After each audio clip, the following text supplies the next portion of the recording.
वो अगर हमारी सेना को जात पात धर्म मजहब में बांट कर देखने का काम कर रहे हैं तो इससे ज्यादा लोकतंत्र के लिए दुखद और कोई बात नहीं हो सकती। सेना एक ऐसा विषय है जिसको किसी भी राजनीति में किसी भी तरीके से कतई नहीं लाना चाहिए। देखिए आरजेडी के कल्चर में ये रहा है, उनकी कार्यशैली का ये हिस्सा रहा है, हुड़दंग मचाना, गोली बारूद, इस तरीके के चीजों का इस्तेमाल करना।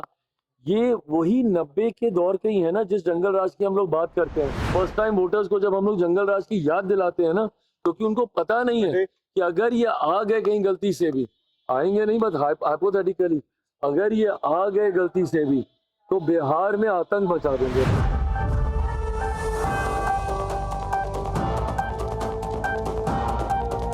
नमस्कार, मेरा नाम कृष्ण कुमार है। आपने देखना शुरू कर दिया एकदम कड़क। देखिए, चिराग पासवान जो है राहुल गांधी के बयानों को लेकर के पूरा जो है तीखा वार कर रहे हैं। अब देखिए, कह रहे हैं कि सेना में जो है जिनकी भर्ती होनी चाहिए थी उनको जो है जगह नहीं दी गया। एक तरफ वो अति पिछड़ों की बात करते हैं और जो दलित है, पिछड़े हैं, वंचित है, एक समाज को लेकर के वो बात करते हैं। अब देखिए, चुनावी साल है, सरगर्मी तेज है, वही दूसरी तरफ सत्ता पक्ष जो है वो हमलावर होते हुए नजर आ रही है। अब देखना होगा। देखिए, चिराग पासवान ने सीधा कह दिया है कि देखिए, राहुल गांधी को सेना को लेकर के ऐसी बयान नहीं देनी चाहिए थी, लेकिन देखिए अब चुनावी साल है, बयान और बातें जो है पलटवार हो रही है। सेना को लेकर उन्होंने कह दिया है कि एक तबके का जो है सेना पर आधिपत्य। अब देखिए क्या हो रहा है इन सारे मुद्दों को लेकर के, और राजद के सत्ता को लेकर के, कट्टा वाली बात को लेकर के क्या कह रहे हैं चिराग पासवान। आइए पहले उनकी बातों को सुनते हैं। तो ये मुझे लगता है इससे ज्यादा दुखद, शर्मनाक तो ये है ही, साथ में ये दुखद बयान भी है। अगर देश के एलओपी लोकसभा नेता, प्रतिपक्ष लोकसभा की खुद की सोच ऐसी है, जो कहीं ना कहीं सदन में विपक्ष का नेतृत्व कर रहे हैं, वो अगर हमारी सेना को जात पात धर्म मजहब में बांट कर देखने का काम कर रहे हैं तो इससे ज्यादा लोकतंत्र के लिए दुखद और कोई बात नहीं हो सकती। जैसा मैंने कहा कि ये बयान तो शर्मनाक है ही, मैं उस पर मैं जा ही नहीं रहा, पर सोचिए कितनी भावनाओं को आपने ठेस पहुंचाई होगी।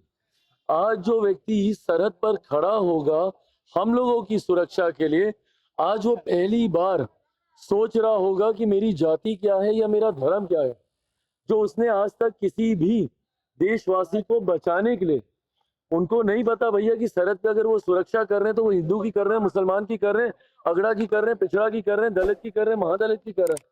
और आप सेना को भी आप इसमें बांटने की आप सोच रखते हैं, जिन्होंने बिना जात पात धर्म मजहब देखे हुए देशवासियों की रक्षा करने का काम किया।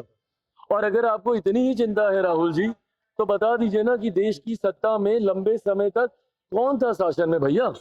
आप, आपके परिवार के लोग थे ना। अगर आपको सत्ता में भी, अगर आपको सेना में भी जाति के आधार पर अगर आपको विभाजन करना था तो करवा देते। नेहरू जी थे, आप ही के परिवार के थे, इंदिरा जी थी, आप ही के परिवार की थी, आपके खुद के पिताजी मंत्री प्रधानमंत्री रह चुके हैं, उनसे आप करवा देते। आज आपको ये याद आ रहा है। चुनाव में मैं समझता हूं कई बार हताशा होती है, निराशा होती है, कई बार आप ऐसी बातें बोलते हैं जिससे ध्रुवीकरण हो, बट एक मर्यादा हमेशा रखनी चाहिए। सेना एक ऐसा विषय है जिसको किसी भी राजनीति में किसी भी तरीके से कतई नहीं लाना चाहिए। आज राहुल गांधी जी के इस बयान ने ना सिर्फ मौजूदा जवानों को, सैनिकों को अपमानित करने का काम किया है, बल्कि हर वो शहीद जो सरहद पर हम लोगों की रक्षा करते हुए शहीद हुए हैं, आज उनकी भी आत्मा को ठेस पहुंचाने का काम राहुल गांधी जी के द्वारा किया। समस्तीपुर में एक सभा हुई थी आरजेडी का, उसमें कट्टा को लेकर गाना गाया जा रहा है। चुनावी सभा है, वो भी आरजेडी की। देखिए आरजेडी के कल्चर में ये रहा है, उनकी कार्यशैली का ये हिस्सा रहा है, हुड़दंग मचाना, गोली बारूद, इस तरीके के चीजों का इस्तेमाल करना। ये वही 90 के दौर के ही है ना जिस जंगल राज की हम लोग बात करते हैं। आज भी आप इनकी सभाओं में देखिए किस तरीके से हुड़दंग मचता है, किस तरीके से एक अराजकता का माहौल इनकी सभाओं में रहता है। तो ये अपने में दर्शाता है कि भाई सोच और कार्यशैली तो इनकी वो 90 के दशक वाली है ना। अब जब ये लोग ऐसे ऐसे गाने अगर ये लोग प्रमोट कर रहे हैं, ऐसी भाषा, ऐसी बॉडी लैंग्वेज को ये प्रमोट कर रहे हैं, अभी तो सत्ता से दूर है, इसीलिए फर्स्ट टाइम वोटर्स को जब हम लोग जंगल राज की याद दिलाते हैं ना, क्योंकि उनको पता नहीं है कि अगर ये आ गए कहीं गलती से भी, आएंगे नहीं बट हाइपोथेटिकली, अगर ये आ गए गलती से भी तो बिहार में आतंक मचा देंगे। SIR पर सर सबसे ज्यादा बंगाल में हिंसा हो रही, ममता बनर्जी कर दी, आग से नहीं खेली आग लगा देंगे, बीजेपी को भी धमकी दिया। अरे इनको बचाने की इन कोशिश लोगों का समझ में नहीं आता, शिकायत भी यही लोग करेंगे कि भैया धांधली कर रहे हैं, प्रक्रिया का इस्तेमाल किया जाएगा उसको सुधार करने के लिए। और ये कौन सी कोई नई प्रक्रिया का इस्तेमाल कर रहा है प्रभु, ये तो होती रही है देश में, पहली बार थोड़ी हो रही है। ये हर बार समय समय पर एक रेगुलर इंटरवल पर ये प्रक्रिया का इस्तेमाल किया जाता है, और क्योंकि अब लंबे समय से नहीं हुई थी, इसको करना जरूरी है। बिहार में क्या, मुझे बताइए ना, जितने राजनीतिक दलों ने इसको लेकर अपनी चिंताएं जाहिर की, कोई एक अधिकृत आपत्ति इन लोगों ने दर्ज कराई? जायज होते तो क्या अभी हंगामा नहीं हो रहा होता? कल पहले चरण का मतदान है, सब लोग क्यों नहीं आके धरने पर बैठ गए? सब लोगों ने क्यों नहीं उसको लेके विवाद खड़ा कर दिया? भाई एक सामान्य प्रक्रिया का इस्तेमाल किया जा रहा है और ढंग से किया जा रहा है। एक बात तय है, एक बात सुनिश्चित है, और इसके लिए मेरी सरकार प्रतिबद्ध है कि किसी भी घुसपैठिए को, जो भारत का नागरिक नहीं है, किसी भी कीमत पर उसको भारत के सबसे बड़े अधिकार, मताधिकार का दुरुपयोग कतई नहीं करने मुकेश दिया। सहनी डर गए इसलिए अपने भाई को वापस कर लिया आरजेडी प्रत्याशी के सामने से।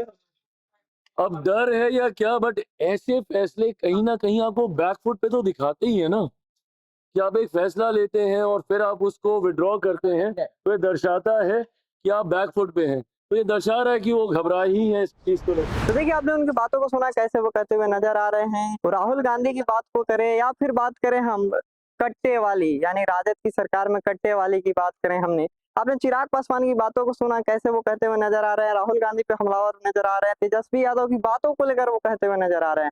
आप किसको समर्थन दे रहे हैं? बिहार में विधानसभा की चुनाव होने वाली है, बहरहाल आप किसका समर्थन कर रहे हैं? कल पहली फेज की चुनाव भी है, कमेंट करके बताएं। और ऐसी खबरों के लिए हमारे साथ बने रहे और देखते रहे एकदम कड़क। धन्यवाद।